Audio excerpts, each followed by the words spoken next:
Hey everyone, it's Julie. Today we'll be making one of my teenage favorite side dishes. Several years back, I was so obsessed with loaded mashed potatoes. It's been a while that I don't make these, so of course when I made them, I had to share the recipe with you all. So let's get started. I usually use russet potatoes when I'm making mashed potatoes and the red ones to make roasted potatoes, but these were the ones I had and just decided to use these or else these were going to go bad. I hardly crave roasted potatoes, so yeah, these were going to go bad if I didn't use them soon enough. So after their little haircut, I just chopped them into quarters so they all cook evenly. I then placed them in a pot with regular cold water and I cooked these for about 25 minutes. And you never want to cook potatoes in boiling water or else the outside will be mushy and the inside will still be hard. So in other words, they won't cook evenly. About 10 minutes before your potatoes are done cooking, you want to cook your bacon. Bacon can take a little while to get crispy, so don't rush the bacon, but make sure not to burn the bacon.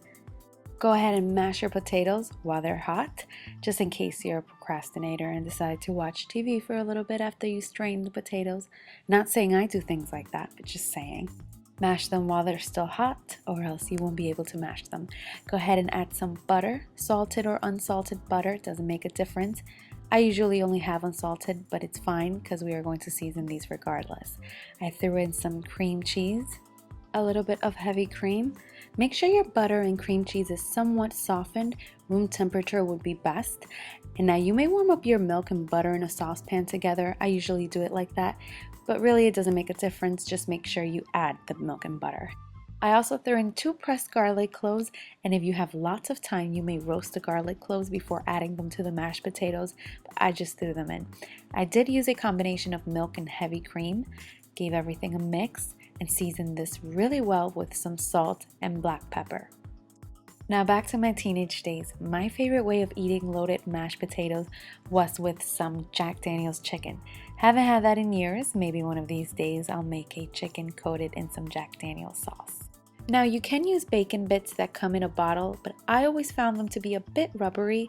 Maybe I'm buying the wrong kind. Let me know. I have nothing against saving time in the kitchen. I threw in some cheddar cheese. Now if you want your mashed potatoes to be more runny, just add some sour cream and extra milk. I prefer them runny, however, I have family over who preferred them chunky.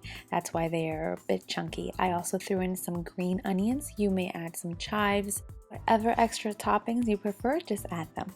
When I was done mixing, I placed the mashed potatoes in an iron skillet baking dish.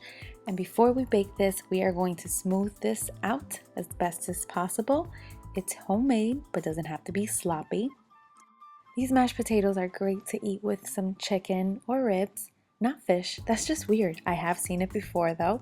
So if you try it, let me know how it turns out.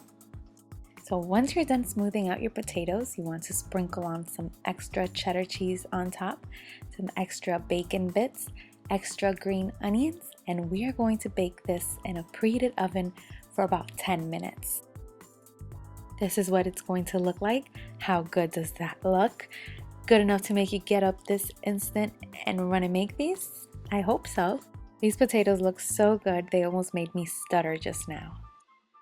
And I promise they don't just look good, they were good. I hope you guys make these. If you do, I'd love you to share some pictures on my Facebook or Instagram. And like I always say, when it comes to mashed potatoes, you want to serve them immediately. Do not let it sit, but make sure not to burn yourself either. I hope you guys really give this recipe a try. Hope you enjoyed this video and thank you all so much for watching.